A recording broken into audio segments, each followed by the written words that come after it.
جی ناظرین، بریک کے بعد ایک بار پھر آپ کو خوش آمدید کہتے ہیں۔ بات ہو رہی ہے طالبانائزیشن پہ اور دہشت گردی کی جو کارروائیاں اس سے عوام کس حد تک غیر محفوظ ہو گئے اور پاکستان کی معیشت کو کتنا نقصان اس وقت پہنچ چکا ہے۔ بابر خان غوری صاحب سے ہم بات کرتے ہیں، کراچی میں ہمارے ساتھ موجود ہے۔ بابر صاحب، آپ سے جاننا چاہیں گے سندھ کے جو حالیہ دہشت گردی کے واقعات ہیں ان کی بار بار مذمت کی جاتی ہے، ہر فورم پہ کمیٹیز بنا دی جاتی ہیں، کہا جاتا ہے کہ رپورٹ سامنے آئے گی، اور ابھی بھی ہم نے دیکھا 48 گھنٹے گزرنے کے باوجود کوئی رپورٹ سامنے نہیں آئی۔ ایون جو ذوالفقار مرزا صاحب ہیں وہ اس وقت نوڈیرو میں موجود ہیں، جہاں پہ جو ان کا یوم تاسیس ہونا ہے جو تقریباً 15-20 دن ہے اس کی تیاریوں میں مصروف ہیں، تو ابھی تک تو کراچی کے عوام یا سندھ کے جو عوام ہیں ان کے لیے تو انہوں نے کچھ نہیں کیا۔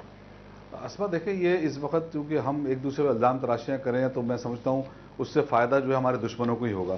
تو میں یہ سمجھتا ہوں کہ ہمیں مل کے اب اس چیزوں کو ریزالو کرنا ہوگا، اگر کہیں کوتاہی ہو رہی ہے اس کو دور کرنا ہوگا، اور جو اس وقت صورتحال پورے ملک میں ہے، معیشت جس طرح ہماری ڈوبتی جا رہی ہے، ابھی جو وقفے میں بات چیت ہو رہی تھی اس میں جو حقیقت یہ کہ جو ہم نے بویا وہ ہم کاٹ رہے ہیں، تو ہمیں وہ جو ہماری پالیسیز تھیں جہاں پہ ہم نے یو ٹرن لیا، اور ان لوگوں کو جن کو ہم نے یہ سمجھ کے کہ ہم جہاد کر رہے ہیں اور ہم روس کے خلاف جہاد کر رہے ہیں، آج وہ سارے لوگ ہمارے لیے جو ہے وہ پرابلم بن گئے۔ تو یہ میں سمجھتا ہوں کہ ہماری غلط پالیسیز تھیں، آج اسی کے لیے ہم خمیازہ بھگت رہے ہیں، لیکن اب وقت آ گیا ہے کہ ہم یہ فیصلہ کر لیں کہ ہمیں ایک اپنے آپ کو معاشی طور پہ مستحکم کرنا ہے، معیشت کو اگر مضبوط کرنا ہے، مستقبل میں پاکستان کو مضبوط کرنا ہے۔ آج دیکھیں چائنا اور انڈیا، چائنا ہمارے بعد جو ہے وہ آزاد ہوا، انڈیا جو ہے وہ ہمارے ساتھ آزاد ہوا، وہ لوگ کہاں چلے گئے کہ امریکہ وہاں سے جو ہے وہ کاروبار کرنے یہاں پہ آ رہا ہے، اور وہ کہہ رہا ہے کہ اگر انڈیا سے ہمارے تعلقات اچھے ہو گئے، ہم تباہی پہ جا رہے ہیں۔ اگر ہم نے انتہا پسندی کو نہیں روکا اور ان انتہا پسندوں کے خلاف کارروائی نہیں کی تو آپ یہ سمجھ لیجئے کہ ہم لوگ پھر افغانستان سے بری صورتحال ہماری ہوگی،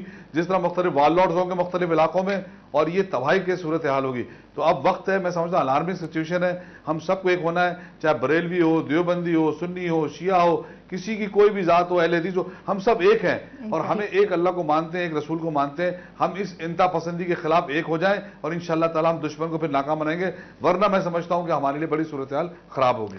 بہت بہت شکریہ بابر خان غوری صاحب ہمارے ساتھ کراچی سے موجود تھے اور طالبانائزیشن پہ اور دہشت گردی کے حوالے سے وہ بات کرتے۔ آپ بریک پہ جانے سے پہلے کہہ رہی تھی کہ ماضی میں جو کچھ ہوتا رہا اس کا ہم خمیازہ بھگتتے رہے ہیں، اور کچھ اشارہ آپ کا ان کی طرف بھی تھا۔ دیکھیں سوات میں کیا ہوگا، مالاکان میں کیا ہوگا؟ آج تو پاکستان کی عوام جو ہیں وہ بالکل صاف، ان کو ماشاءاللہ آپ کے جو میڈیا جس ملک میں آزاد ہوتا ہے تو کوئی ایسے ایشو نہیں ہے جو عوام سے ڈھکا چھپا نہیں ہے، اور وہ فیصلہ بھی اچھے برے کا کر سکتے ہیں۔ لیکن میرے کہنے کا مقصد یہ ہے کہ یہ تو لانگ ٹرم پالیسیز ہوتی ہیں، یہ ابھی یہ کوئی چینی یا آٹے کی پالیسی تو ہے نہیں کہ ابھی ہم اس کو ڈیبیٹ کر کے یا اس پار لے جائیں، یا اسی طرح ہی چینی آٹا وہ بھی ختم ہو جاتا ہے، وہ بھی ختم ہو جاتا ہے۔ آپ دیکھیں یہ گورنمنٹ ان کا ایک کلیئر کمٹمنٹ ہے ساری دنیا میں کہ وی آر اگینسٹ ٹیررزم، اور ہم یہ جنگ اب پاکستان کی بقا کے لے رہے، ہم کسی سے کوئی ڈکٹیشن نہیں لے رہے، کسی ملک کے ہمارے اوپر کوئی پریشر نہیں ہوتا۔ اگر ہم ان کے پریشر لیتے ہیں تو شاید آج وہ ہماری کریڈیبلٹی، وہ تو آپ کو کہتے ہیں، امریکہ کہتا ہے ہم آپ کو پیسے دیتے ہیں، آپ اپنے اندر کا گن صاف کریں،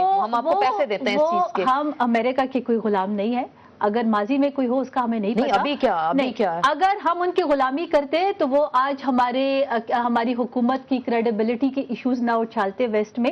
لیکن بات یہ ہے جب ان کی جو وہ اپنے ملک کو پرامن ملک کہتے ہیں نا، ان کی قیمت ہمارے عوام، ہمارے فوجی، ہمارا ملک، ہماری حکومت، ہمارے 18 کروڑ وی پے دیٹ۔ لیکن میں نے بالکل یہ کہا ہے کہ ماضی کی حکومتوں کی وجہ سے، وائی بیکاز ان کو ایک لیجیٹمیسی چاہیے تھی ٹو اسٹے ان پاور، عوام کا مینڈیٹ تو تھا نہیں، تو ان کو کیا لیجیٹمیسی چاہیے تھی تاکہ دنیا کو شو کرے۔ ہمیشہ کی طرف یہی بار بار کہا جاتا ہے کہ ماضی کی حکومت میں ایسا ہوا اور اس کے ذمہ دار آپ نے مالاکنڈ میں جو کیا کتنی بالکل ختم ہو گیا وہاں پر دہشت گردی، انشاءاللہ فاٹا میں بھی آگے یہی ہوگا۔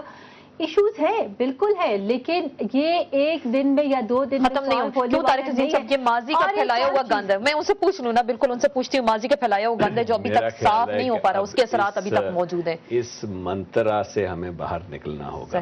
2.5 سال تو ہو گئے، اب 3 سال ہونے والے ہیں 18 فروری کو، انشاءاللہ شاید 2 سال اور بھی ان کو مل جائیں۔ لگتا ہے آپ کو مل جائیں گے؟ چلیے جی، اچھی بات ہے، مل جائیں ان کو، ہمیں اس میں کوئی نہیں ہے، ان کو الیکٹ کیا ہوا ہے لوگوں نے، پارلیمنٹ کو سرٹنلی الیکٹ کیا، حکومت کو الیکٹ نہیں کرتے، پارلیمنٹ الیکٹ ہوتی ہے 5 سال کے لیے۔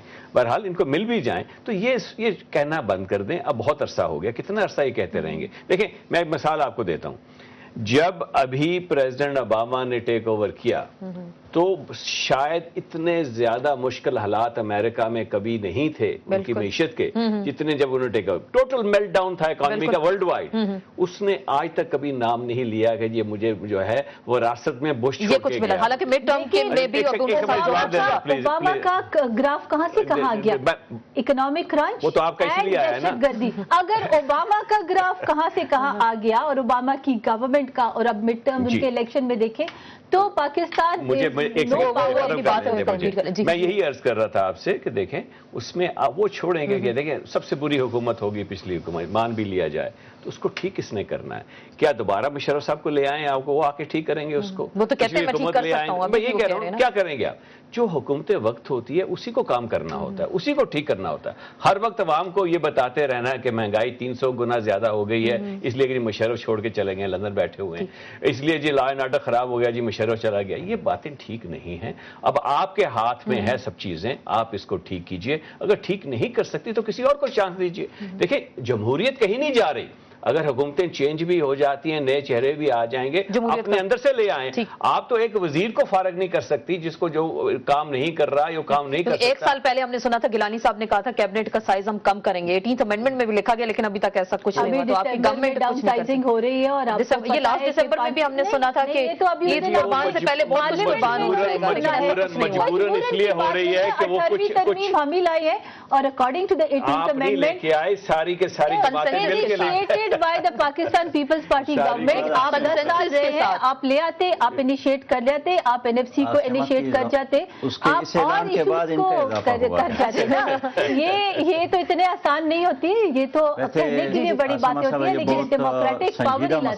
سنجیدہ مسئلہ ہم طالبانائزیشن کی بات کریں بار بار. حج پہ کتنے لوگ بہت بڑی کرپشن, حج پہ کتنے لوگ گئے, پورا پروگرام کیا کرپشن ہے. شرم کی بات ہے کہ وہاں کا پرنس جو ہے ہمیں لکھ رہا ہے کہ ہماری مذہبی امور میں جا کے بات. دیکھیے جی ہر آدمی پریشان ہے اور تقریر میں بھی کرتا ہوں چوک میں, اور وہی تقریر صدر صاحب اور وزیر اعظم صاحب اور عاصمہ صاحبہ بھی کرتی ہیں. حکومت کرنے کا کام ہے حکومت کرنا, اصلاح کرنا, مسئلہ حل کرنا. اپوزیشن کے ایک ورکر کا کام ہے مسئلہ کو پوائنٹ آؤٹ کرنا. اب دیکھیں کراچی میں جو کچھ ہو رہا ہے, 3 سال گزر گئے, 12 مئی کا واقعہ ہوا ہے اس کا تحقیق نہیں ہوا, عاشورہ کا واقعہ ہوا ہے اس پر کوئی بات نہیں ہوئی, 9 اپریل کو وکلاء جلائے گئے اس کا کوئی, حتیٰ کہ بے نظیر صاحبہ کی موت کے بارے میں اب تک کی حکومت کچھ نہیں کر سکی.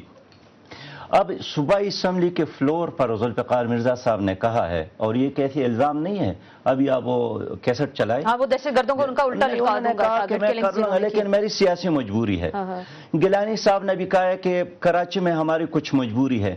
اب قوم یہ جاننا چاہتے کہ ان کی کیا مجبوری ہے. سچی بات یہ کہ اس وقت حکومت, بلکہ پتہ ہی نہیں چلتا ہے کہ حکومت گیلانی صاحب چلا رہے ہیں, حکومت زرداری صاحب چلا رہے ہیں, حکومت کیانی صاحب چلا رہے ہیں. کون ہے اس کا ذمہ دار, کون ہے, کس کے ہاتھ میں حکومت ہے؟ ہم جب وفاقی وزراء سے بیٹھتے ہیں بات کرتے ہیں, میرے سامنے کہتے ہیں, 2-3 نے مل کر بھی بات کی کہ ہمارا کوئی اختیار نہیں ہے. اگر آپ کا اختیار نہیں ہے, دیکھیں میرے ملاکنڈ ڈویژن کے جو وفاقی منسٹر ہیں انہوں نے میرے سامنے اعتراف کیا کہ ہمارا کوئی اختیار نہیں ہے. میں عرض کرنا چاہتا ہوں, اس لیے حکومت اگر ناکامی کا اعتراف کر لے پھر مشورہ لے لے قوم کی تمام سیاسی لیڈروں کے ساتھ مل کر, انشاءاللہ تعالی سیاسی لیڈر ان کے رہنمائی کر سکتی ہے, قوم ان کے رہنمائی کر سکتی ہے. لیکن اس وقت حکومت ثابت کر لے کہ یہاں کوئی حکومت ہے. پہلا سوال تو یہ ہے کہ یہ جو قومی اسمبلی اور سینٹ کا مشترکہ قرارداد تھا, 4 کروڑ روپے لگ گئے تھے اس 3 دن کے بحث مباحثہ پر غریب قوم کی, وہ اس پر کیوں عمل نہیں کر سکی؟ میں سمجھتا ہوں کہ منافقت نہیں کرنی چاہیے. خود امریکہ نے بھی ایڈمٹ کیا ہے کہ جو کچھ ہو رہا ہے ہم خود کر رہے ہیں. بلیک واٹر کی تنظیم بھی ہے, اس کے علاوہ بھی اس خطے میں ان کے زر خرید لوگ موجود ہیں جو اس تمام. تو آپ یہ کہنا چاہ رہے ہیں کہ یہ حکومت جو ہے امریکہ کی ڈکٹیشن پہ چلی ہے, اور وہ بار بار کہہ رہی ہیں کہ ایسی کوئی بات نہیں, ہم نے کوئی کبھی ڈکٹیشن نہیں لی. جو کام پرویز مشرف کی حکومت نہیں کر سکی, موجودہ حکومت 10 قدم آگے بڑھ کر وہ کام کر رہی ہے. ہمارے معیشت کو انہوں نے تباہ کیا. یہ تقریر کرنا حوصلہ کر لے, ہمارا حوصلہ کر لے, حوصلہ نہیں کر سننے کا حوصلہ آپ میں نہیں ہے. اس لیے تو ڈکٹیٹر کو آپ نے 100 سال کے لیے سننے کا حوصلہ تو پریزیڈنٹ کر دیا. یعنی عاصمہ صاحبہ مسئلہ حل کرنا تو بات کی بات ہے, سننے کا حوصلہ تو کم از کم پیدا کر لیں. غلط بات نہیں, ان کے اندر معاشی دہشت گرد ہے, پوری قوم کو. میں کل